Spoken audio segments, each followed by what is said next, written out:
What's up, you guys? Ross Sapp of Fightful here with a name you know. You've seen her on AEW dozens and dozens of times. Now you're seeing her in NWA and especially on Alwayz Ready, June 11th. You can check it out on Fight. We got KiLynn King. KiLynn, how you doing? Good. How are you? So I'm glad to finally get to do this with you. Yeah, I mentioned off the air, like I've wanted to interview you for a long time. I think you're a fascinating performer. You're very a unique performer, and not just that. The more your career goes on, the more unique you get. You're branching out and doing a lot of different things, and NWA is one of those things. How are you feeling doing work for the NWA so far? Oh, it's been awesome. It literally was just like I got an email. I was like, hell yeah, let's add to the resume. Let's do this.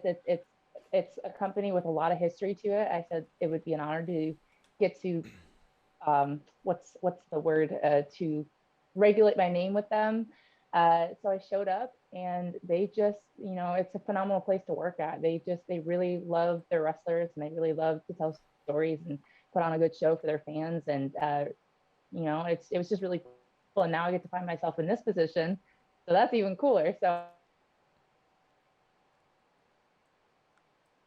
Froze up a little bit. oh no, are we No, still frozen? yeah. I got your audio back, so we're good. Okay. We're good. So as we look at this, I mean, you are wrestling everywhere. You're all over the independent circuit, but you've worked these NWA spots as well, including a match with Chelsea Green and Genocide, which I thought was Yeah. very cool. Are you signed to NWA, or are you still technically a free agent and able to work elsewhere? I am still a free agent. Which part of me is kind of like there's always that anxiety of like, oh, does the company want me and stuff like that. Yeah. But at the same time, it's nice to have those liberties and to just, be able to have and create my own schedule. Um, I feel like this past year it's been a lot of exploring, because I spent the last 2 years of my career with AEW and I was Mhm. there consistently doing the job and you know, learning about myself. And now this past year, I've been able to just go out, whether it's at NWA on the independents. Um, I've just been able to go out and explore and just have no constrictions, just do what I want. Um, which, before AEW, I didn't really know what I wanted. I was still figuring out my style and who I was as a wrestler in the ring towards the fans, towards my opponent. So having that liberty and being able to explore, myself as a performer has been really, really cool. But at the same token, it's also very, very awesome to be at NWA because I get to learn from the minds like Jazz and Medusa, Mickey James. Like I'm in the locker room with a lot of incredible ladies. Like you said, I had that triple threat with Genocide and Chelsea Green. And Chelsea Green is not somebody that I thought I was going to step in the ring with anytime soon. So when I saw that match on the board, I was like, oh, that's cool. It's been awesome. So, as you mentioned, you spent the last couple of years with AEW, and typically, how people come in on Dark, they're losing a bunch of matches, and that's just the way that it is. When they Yeah. come to you and they say, "Hey, you're going to win tonight. You're going to win over not only that, a woman who had been on TNA wrestling in the past, globally exposed, like we knew who Lady Tapa was." How did that feel for you? Yeah. That had to feel like pretty good, like they had an incredible amount of confidence in you. Yeah. I'm still to this day not sure how that came about, like who made those decisions and stuff like that. But I know that there was a lot of people, like when I was there and still wherever I go, I always pride myself. Like I don't like to put myself over that much because, it's just a matter of grinding and doing the work. But when I was there, especially like I was a workhorse. Like I was always backstage by the board waiting, like, hey, what can I do? You have another thing for me? All right, cool. Like I wanted to work, I wanted to learn. I wanted to make money, you know what I'm saying? Like I Yeah. was there like to just, it was business. I was there to work. Um, and I just, so it was one of those things where I just put my head down and I was doing everything that I had to do to get better and to get more eyes on me. And I think it was Dustin who came up to me because I just had my match with Britt Baker on Dynamite, and it was really I was like still on the high from that. I was like, I got to be on Dynamite against Britt. They were building her up. It was a really cool moment. Um, and then he came up to me. He's like, "Yeah, we got a match for you tonight. You're gonna go against Lady Tapa." And immediately my brain's thinking like, okay, they want to see Lady Tapa and all that stuff. And then when he was like, yeah, and we're going to put you over, I was like, what? So, and it was really, really cool. And then, I didn't expect it to keep happening, but it did. And A then I got to lot. be, It happened a lot. yeah. And it was, and it was one of those things where it was one, I really took it as an honor because they put enhancement talent over before, but not to that extent. Yeah. And not only did they start giving me that, but they started involving me with Swole and Velvet, two people that I have a lot of admiration and love for, and that I knew before AEW. So that was really, really cool. And then that led to me representing them at Empowerrr for NWA, and also being on All Out, in the women's battle royale. So it was just like there was a lot of things that they allowed me to be a part of. That as an unsigned talent, I was just like, that's incredible. I'm doing something correct because they have a lot of trust in me. So unfortunately, my journey with them hasn't really been going anywhere lately, which is totally fine because if you know anything about wrestling, it's a matter of time and place and being the thing that they need at the moment. So I'm just incredibly happy that I got to be there and I got to have those experiences, because I don't think I would be the wrestler I am right now, or even the performer I am right now, if I hadn't been there on that journey, learning with them and having those moments and opportunities. And you mentioned that doesn't seem to be going anywhere right now, but I mean, that has been a pretty noticeable omission, especially from somebody I watch Dark and Elevation every single week, and you were not only a regular, like we said, you won like 15 matches. There are people there that haven't been. Yeah, it was like 15 matches. There are people that have been there for 3.5 or 3 years since the beginning that don't have that many wins on TV. Like, was there a definitive point where they said, "Oh, we're going a different direction," or you did? Like, how did that work? Because I did notice, like, around the new year, it was a little less.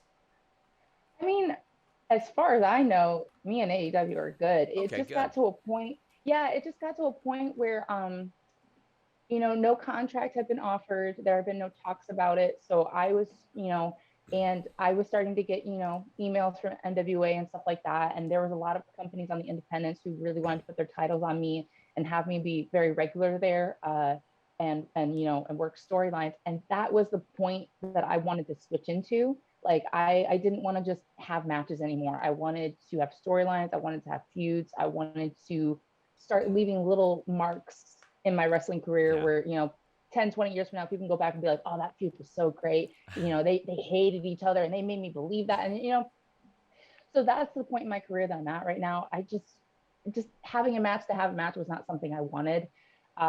So like I've had many conversations with Billy Gunn, a couple of the people who recruit for Dark. I was like, hey, like, I love you guys, but I got to go off and do my own thing for now. So the door is still open. Like I said, I've talked to Billy Gunn. He's like, that door's open. I'll always make sure it's open. But right now I think I'm just on a journey trying to create my own stardom, because, like I started with AEW when nobody really knew who I was. I was only about 2-3 years in, like actually debuting on the independents.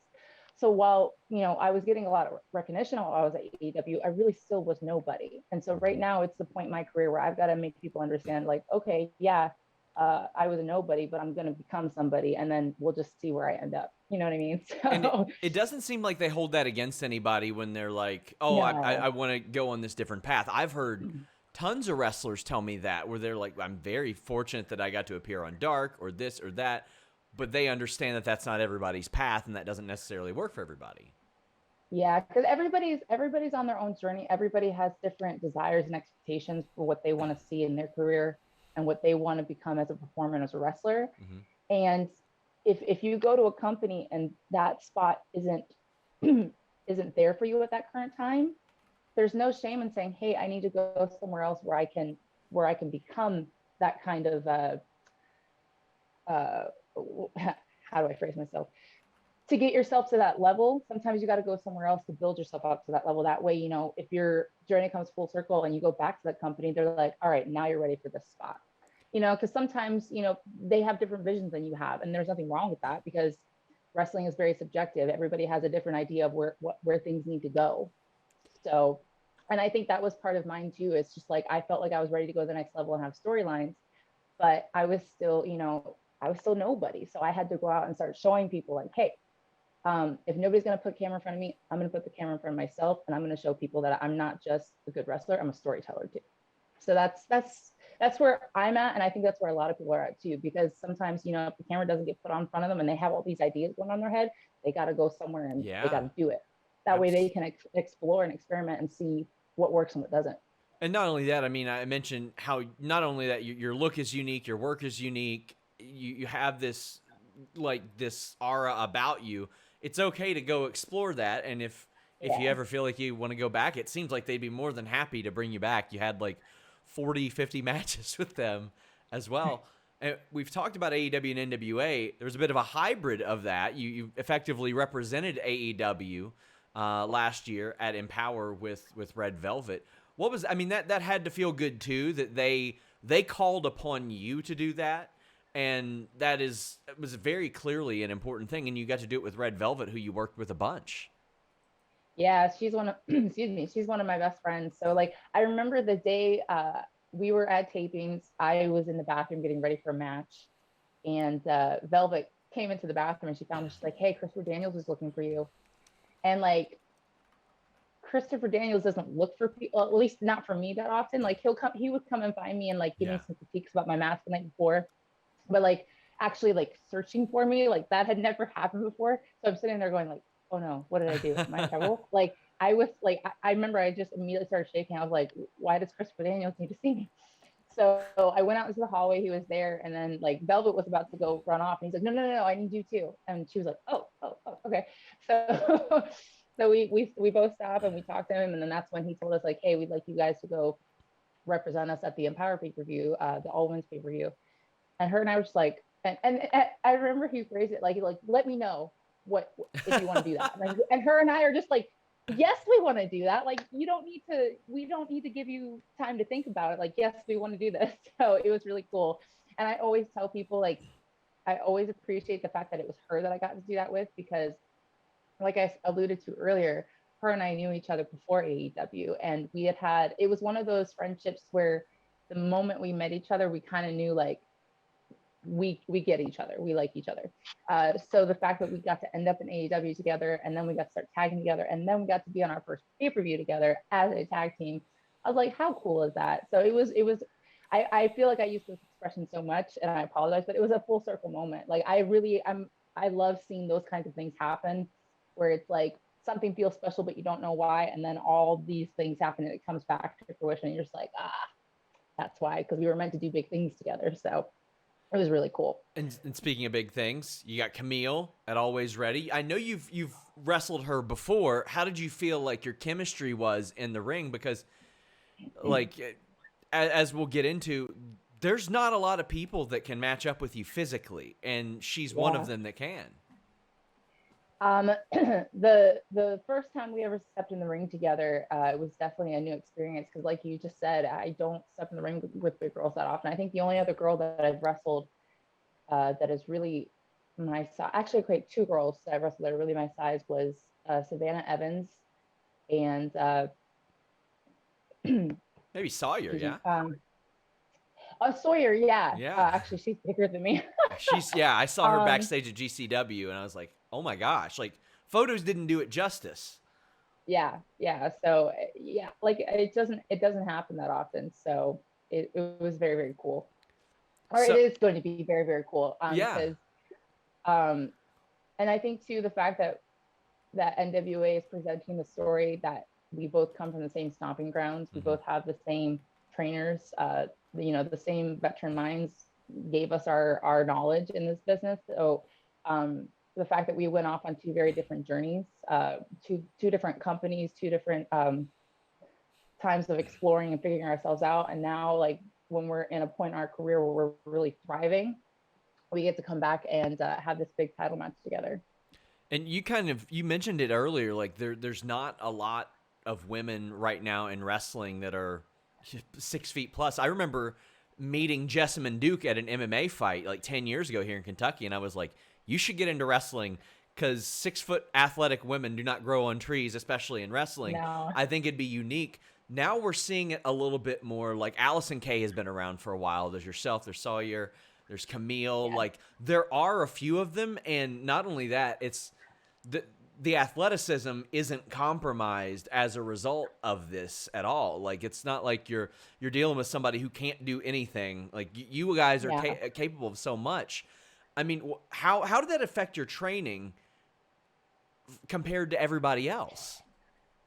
I mean, I kind of love that you set that up for me, because that's one of the things that I really love about big women in this day and age in wrestling, is I feel like we don't settle for just being big women. Because there was a period of time where you would go back and you would watch wrestling, and if a girl was big, like, she didn't do a lot. You know, You she just got the stood there claw and kind hold of, and the chop to the yeah, head, like one of those. yeah, she kind of just stood there and she took a lot of crap. And then one, I come from a background where I played, you know, I have 5 brothers. So growing Yeah. up, it was a very competitive atmosphere.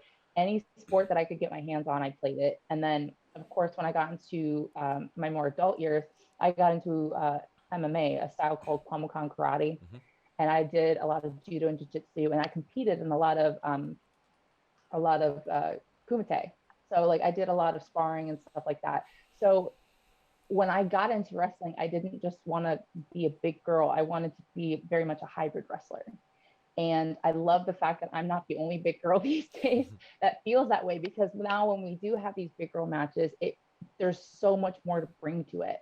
Because not only do you get these moments of like, oh my gosh, these girls are big and they're intimidating, but once we get going, you're like, oh, I wasn't expecting that. That's really cool. And I love having those kind of moments. I'm sorry, I forgot the other half of the question. I got caught up in the first part of what I was saying, but No, I was asking like how that affected your training, but you mentioned your MMA background. Like, I can tell you for me personally, if I wouldn't have trained MMA before I did pro wrestling, the learning curve would have been a lot higher. Like, being able to learn how to break fall, knowing how and when to pin somebody, that was affected. But like, how much did that help you when you got into pro wrestling training, even just having that base?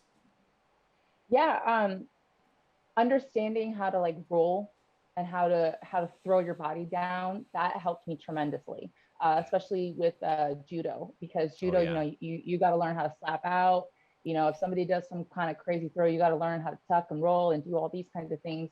But also, I was the crazy person, because I knew for a really long time I wanted to be a professional wrestler. It was just one of those, you know, if you go back and watch any of my previous interviews, it's one of those things where I kind of stayed away from it just for some personal reasons, for just certain people in my life who weren't crazy about it. And I had to go through like this phase of where it's like, okay, I did the thing where I was respecting your wishes, but now it's time for me to live for me. And this is what I really want. Uh, so when I finally came to the conclusion, I'm like, hey, this isn't a daydream anymore. We're actually going to do this. I was still in my martial arts training at the time.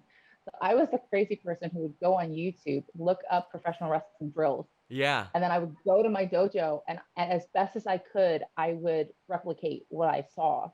So even before I got into a Team 30 Academy with Bubba and Devon and Billy, like, I was teaching myself how to do slap out drills and how Yeah. to do the blow up, like the rolling drills to blow yourself up. Like, I was doing all that stuff. And so I remember when I first got into a wrestling ring and they were starting to teach me how to roll. One of my instructors looked at me and he's like, you already know how to do some of this stuff, don't you? And I was like, yeah. And he was just like, did you train somewhere else? I was like, technically, no. And then I explained it to him and he was just like, oh, good for you. Okay, cool. I've talked to so many people that would just watch Tough Enough and break down like any of the in-ring training they would do there, like Oh, yeah. when they would learn how to run the ropes and stuff. And there are a couple people that I know that made it very far before they ever went to school, because they Yeah. learned how to run ropes and bump based on that. I mentioned one of the girls that's, you said even bigger than you, Sawyer. I mean, Yes. that's very cool. Not only have you guys been able to be in the ring against each other, but like seeing you guys team recently was very cool, because that isn't something that I've seen, period, like ever. Like, that is such a fantastic, imposing team, but it's Oh my not gosh. like that imposing where it's just like strict intimidation. You all have this outstanding charisma about you where you look like you're enjoying brutally beating the shit out of people. And I really like that. It's like you all are one-upping each other and like, no, let me do it even better. I loved it. Her and I she comes from Team 3D as well. Like, Yeah. her and I are from the same school as well. And when we were in training together, people would tell us all the time, you guys need a tag. Yeah. You guys need a tag. And like we would even like sometimes in class we would even cut promos together as a tag team. Like we would do all this stuff. And then when we both started doing the independents, we always got booked against each other in singles matches. Yeah. We would never get booked as a tag team. And every single time we get booked against each other, we would go to the show, we would have our match, and then all the people backstage would be like, you guys should tag. And we're like, yeah, you think? Somebody book it. Like so fast forward like 4+ years later, and then Billy Starks, a good friend of ours, she was running her own show for her birthday, and she hit us up and she's like, hey, I want to book you guys as a tag team. Is that cool? And I immediately texted Sawyer and I was like, thank goodness, so cool. Finally somebody is doing it. And so like back a while ago when we kept talking about it, we had a couple ideas that we threw around like for names and stuff like that, but then because it never happened, we kind of just let it go.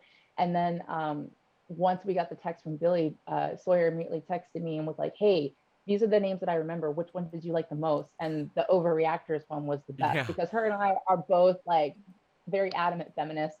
You know, definitely a big spokes for equality and just being treated equally and all that stuff. So we were like, hey, we are two really big girls who are tagging together, who obviously, like, if you spend any time with us, you know, that's our voice. That's what we will preach about. Not only that, but we like us, not so much now, but when in our earlier careers, we would get booked in intergender matches all the time. And the very first time we got booked as a tag team, we got booked in an intergender tag match. So I was like, we have to be the overreactors, and we have to make sure that like when they introduce us, they really point out, like they say, you know, like ovaries, and then like we do the whole like thing. I was like, it's perfect, because now we're gonna come out with this attitude like, yeah, we're females and we're here and we have something to prove. So if you look at us, like the way we look at each other when we do our entrance, it's just like, yeah, we're two, and we're about to screw these people up, like we're about to mess them up. So it's a very genuine energy, because that's truly what we love to do. We love being the big girls in the room that people are like, oh, it doesn't matter whether they wrestle a girl or they're a dude, somebody's getting beat up tonight. So it's just a great natural vibe. Are you all looking to team more? Because I think there's definitely the airport appeal thing with you, where if you're walking through an airport, somebody might be like, I don't know what they do, but I know they do something important. Like, you know what I mean? Especially with you two side by side. Oh my gosh, we would go into, like, when we were still in training, and, you know, when we'd be leaving school and going to the grocery store or something, every single time we went into a store, somebody would stop and be like, y'all big. Like, literally those words. And her reaction would always be, yeah, we are, aren't we? Huh. Kind of cool, huh? And she would just walk away. Never noticed that at all. And I would just laugh, because she just loves to be sarcastic like that. Because, you know, when you are a big girl, especially like you said, side by side in a public place, people are like, yeah, what?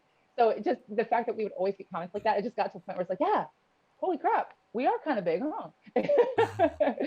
You mentioned having 5 brothers. Where do you rank on the height chart among these siblings, and how tall is your tallest brother? Oh my gosh, I think, believe it or not, I'm the shortest. Actually, no, that's not true. My mom is and like, if you're including parents, my mom is the shortest. She's like 5'9". Sibling wise, I'm the shortest. I think my tallest brother is 6'4", 6'5". I mean, that's a pretty close range to keep 6 siblings in, between like what, 6 feet, 6'1", and 6'4". Some of us are around the same height. I know 2 of my brothers, like, we're all like dead on like 6 foot. I want to say my tallest brother is probably my brother Ian. I feel like he's the tallest one, either him or my brother Scott. But yeah, I want to say it's around that range, 6'4", 6'5". You know what I like to do? I like to confuse people about my height, because I always say that I'm really tall online, and then they meet me and they'll size me up, and they either think that I'm like 5'5" or 6'4" in person.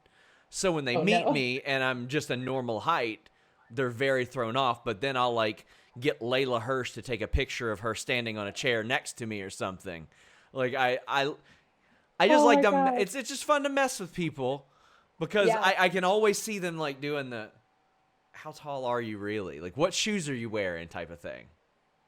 fun story. When I was at AEW more consistently, I had these, like, if I didn't have a match or anything that night, I was just chilling. I would put on my nice outfit, and I'm more of a pants girl, so I would always wear some kind of Sure. like leather pants or jeans or whatever, and I would always tie it in with my high heel boots. And now my high heel boots, like my go-to ones, are like they're thick and they're like this. So I'm already way taller than Layla, right?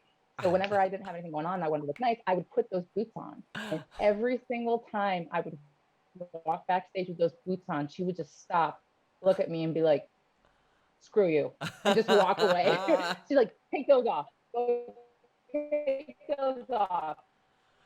You don't need to be wearing those. That's unnecessary. It's too much." And I was just laughing.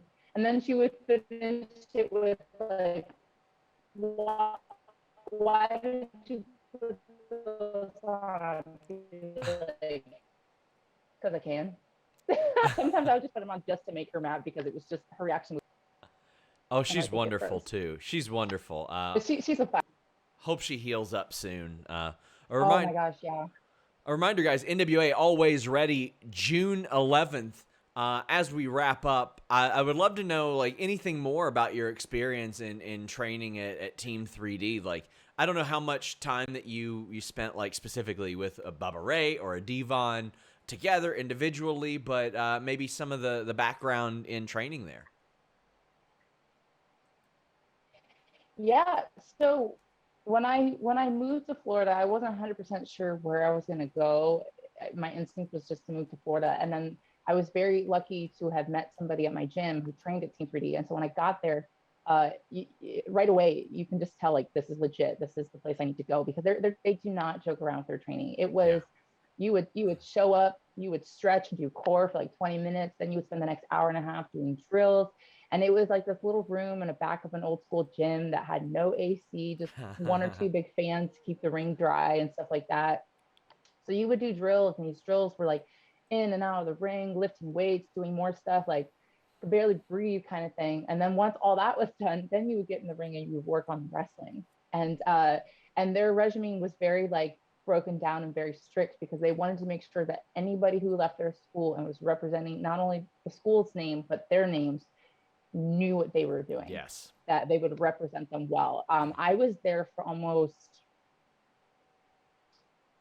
2.5 years before I even had, actually, no, I'm sorry. I was there for a year and a half or so before I ever had my first match. And then even after I had my first match, I was there for like another half a year, year and a half, training, because they're very adamant, and they keep up with, like, any of their students who they know are taking it seriously. They keep up with them. They keep in check. They're like, "Hey, how you doing?" Like, I remember one time I was working at Cracker Barrel after I had started finally doing independence, and Ring of Honor this was in Orlando, and Ring of Honor was in town for a pay-per-view, and Bubba came into the Cracker Barrel that I worked at, and he, like, it was like one of those really intense moments where I was in the middle of walking to one of my tables as he was walking to the stand to get a table. Yeah. And I just looked up and we both made eye contact, and I went, "Ah, crap." And he saw me, and then he was like, "Hey, I want one of her tables." So they put him in my section. And it was just one of those things where every single time I came to take his order or check on him, he'd be like, "Hey, how you doing? What have you been up to? Where have you been working at? Like, you know, are you still training? Blah, blah, blah." Like, so, you know, like, that's just a silly story, like a random moment. But even then, like, it was about like, "Hey, I'm checking up on you," kind of thing. So they're very adamant about making sure that the people who are putting the work in and are very serious about it, that they are finding the most success. And like, I've even had them reach out to me, you know, like, "Hey, like, I've seen what you're up to. I'm really proud of you. Like, if you ever need any advice, please hit me up." So like, even when you're not training with them anymore, they really want to make sure that their kids are doing all right. Which I think is really cool that he's going to be there for this pay-per-view now. They just announced that the other day. I was like, again, full circle. It's just like two of his kids are having a really big moment together, and he's going to be there not only to commentate but to witness it. So I'm just like, oh, this is really, really cool. I think he's invaluable to media. Like, I remember one time I was going to do a media call with him, and I was, admittedly, I was a little hesitant, because sometimes you get on those and people will be in character and it's a waste of time. but he wasn't, and he was so introspective and nice and detailed. And it's like, oh shit, you see why even back in ECW he got so much responsibility there, and they trusted him with so much stuff, and he was just this fountain of knowledge. And then Devon, I've been hearing he's going to be doing a lot of work at the PC, which of course, why wouldn't he be when he's got the track record that he does with so much talent? Like, it makes an awful lot of sense. So I'm loving their contributions, even modern day, to pro wrestling. Bubba was one of the first. I mean, there were other people who would like give us lectures about this, but Bubba was one of the first people who ever gave me the lecture about how important social media was in regards to building your career, because there's a lot of people who take that for granted, who are just like, they're more worried about getting the booking as opposed to making the booking matter. And he was one of the first people that was like, hey, you know those little app thingies that you like to get on every day? Yeah, there's a reason for them, especially in pro wrestling. He's like, post something every single day, even if it's just a selfie. Because guess what? Somebody who saw your thing, or somebody who didn't see your post yesterday might see your post today. And then all of a sudden you go from having this many followers to this many followers, or this many people caring about what you're doing to this many people caring about what you're doing. It's so now it's kind of funny because now I help train. I train at Gangrel School. He's wonderful too. Florida. Yes. So I train with him at the CCW Coastal Championship Wrestling facility. And, you know, I get to help train some of the kids there sometimes too. And that's a lecture that I have with them all the time, is they're like, I'm working really hard. I'm trying to get, booked in other states and get people to pay attention. Like, what do I do? And I was like, you post every single day. Any single time you get a booking, make it matter. Don't wait for a promoter to tell you to cut a promo. Go cut a promo. If there's a connection somewhere between you and your opponent, make that connection and make people go, oh shoot, this is personal. Like, you have to do those things in order to make people, because people don't care about the wrestling. Yeah. They appreciate the wrestling. When they watch it and they see you take the bumps and they see you do the flips and all that stuff, they appreciate it. But the thing that really gets people, like, think about it. Any pay-per-view that you were really into, what was the moment that made you lean into the TV and go, oh crap? It wasn't the wrestling. It was what was happening between the wrestling, the storytelling, somebody coming out and to interfere, or somebody switching gears and turning heel. Like, it was those kinds of things that made you go, oh, you know what I'm saying? So like, that's what I try to tell people, is like, use those platforms to make people care, because that's the stuff that they pay attention to. And your I platforms, wouldn't know that if it wasn't for Bubba. Your platforms are doing fantastically well. I mean, you've got more of a following on social media than a lot of WWE and NXT people that I see as well, without that consistent global presence. Like, that's you building it yourself and gaining that interest. So I think that's a fantastic point, especially, like, I'm not an Instagram guy, but I cannot possibly underscore the importance of Instagram enough on that, especially if you're an independent wrestler, because that stuff does very, very well. My Explore page is just independent wrestlers that pop up. Yeah. And Instagram is probably one of the easier ones to use in order to promote yourself, because Twitter, there's so many like different links that get you all the places and you get lost in it. Yeah. Like, I always tell people, like, my go-to is Instagram, because it's very plain and simple. Post a picture, post a story, put a caption to it so they understand the relevancy of it, and then you're done. Twitter, sometimes you got to get a little bit more in detail about things, and it can get a little, you can get a little lost in it, but both are still super important. And it goes back to what I said earlier. If somebody doesn't want to put a camera in front of you because they just don't see it at the time, cool, put the camera in front of yourself. There's a lot of, I think a lot of things that people don't, or a lot of things that wrestlers like let slip by. There's a lot of cinematographers out there in pro wrestling these days who just show up. Like, I met my buddy Roland at Mission Pro, and he's a fantastic cinematographer. And he reached out to me one day and was like, hey, I realized that we both live in Florida. I'm looking for more work. I brought him to one of the shows that I'm a champion at and that I work regularly, because I knew they would trust me. So I'm like, hey, bring this guy in. He's going to give you footage that's going to make your stuff look like TV quality. Of course. Stuff. So now whenever he comes to shows, I always make sure that I film a bunch of different stuff with him. And then that way I can get it from him, edit myself, put music to it, and make it look like a video package that you wouldn't see on TV. And people pay attention, like if you post a video or a promo or anything like that, people are going to watch it. Yeah. But when you post high quality stuff, with like legit editing, where it's like, it's not just you talking in front of the camera the whole time, it's you talking, and then all of a sudden it cuts to the moment that you're talking about. Like those kinds of things, technology and social media make it so easy for us to create content like that. And content like that is what's going to make the people in the big companies go, oh, they treat their quality of work like this, so therefore we don't have to worry about bringing that out in them. They're already going to do it. Yeah. So let's bring this person in because they're going to give us good work. Oh, Giancarlo got hired by WWE off the stuff that he did for GCW, like all those amazing spring break videos that I looked at, and I'm like, how the hell can Joey Janela afford this? Like, what's going on here? And it was like the passion of Giancarlo, to the point to where now if MJF does anything, AEW's not doing it, Giancarlo's doing it. So I mean, like that. Yeah. Like that type of stuff is super important, and I see all kinds of talented photographers backstage at GCW and stuff like that. I don't take photos of myself like ever, and I got like so many different photos at spring break, like and I looked at them and I was like, oh my god, this is better than anything I've ever had, and it was just crawling all over the place. So I mean that the ability to make that content is out there, and I think you're right. Like you have to do it. You have to employ it. I think that Twitter is a hell site. I hate it. I hate that's where my following is. Rough. It's terrible. It's horrible. But I wouldn't be able to do what I do without it. And there's so many wrestlers that wouldn't be able to do what they do without it either. But yeah, you're going to be doing what you're doing at NWA Alwayz Ready, June 11th. So if somebody's on the fence about ordering this show as we wrap up, tell me what you would tell them to get them to order this show. Well, first off, there's a little throw up right now because we got some stuff going on with Matt Cardona, so we have no idea. Yeah. You know, like people are expecting one thing, and now something else is going to be happening. So it's definitely worth tuning in to see where that story is going to go and what's going to happen. But also, you got the mother effing King on her second pay-per-view with NWA ever. And not only am I back at NWA, but I'm here for a title shot, and that's a pretty big opportunity for me. I've stated it many times this year that 2022 is going to be the year of KiLynn King, and that I want to go everywhere and take all the titles, conquer all the territories, and NWA is my next stop.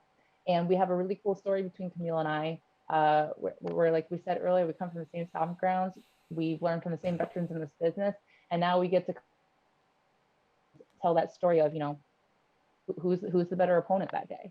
And I think that's going to be a really intense, incredible matchup and story that her and I are going to tell. So that's definitely another reason to tune into this. Plus, I don't want to like, there's probably going to be a new women's champion after this show. So that is witness the King take down the Brick House and win the Brick. I think there are 5 title matches. In addition to that, I mean, if you're into women's wrestling, there are 3 women's wrestling matches booked on the show. Aaron Stevens' retirement, his swan song. You've got Ricky and Kerry Morton. If you haven't seen Kerry Morton, I talked to him this past week. He is a ball of charisma. He's going to be very fun to watch emerge. You got Harry Smith and Doug Williams teaming up. I love that team. I'm such a dork for catch wrestling, so seeing them team up is amazing. Lots of stuff on this show. Check it out. NWA Alwayz Ready, June 11th. KiLynn King, I've wanted to interview you forever. I hope I get to sooner than later again. Absolutely. Let's do it. Until next time, guys, we're out. Hey, guys, I hope you all enjoyed this interview, but let me tell you how you can enjoy your online experience even more with nordvpn.com/Fightful. Change your virtual location with just one click on all your devices. We'll get that right out of the way. Phone, laptop, desktop, PC, your router, your TV, everything. It's so helpful when you're traveling. You can change your virtual location. Maybe you're abroad, you want to watch all the shows that you're used to, or maybe you want to watch shows a little bit earlier. Maybe you want to buy pay-per-views at a reduced rate thanks to some services overseas. Maybe you want to check out what's on the menu of those other services overseas. But it's not just that. You get that threat protection, block online trackers, block malware, block annoying pop-up ads with nordvpn.com/Fightful, and you get a great deal. Not only do you get a great deal, up to 70% off, you get a month free and a 30-day money-back guarantee. nordvpn.com/Fightful. I use it every day. You're going to love it.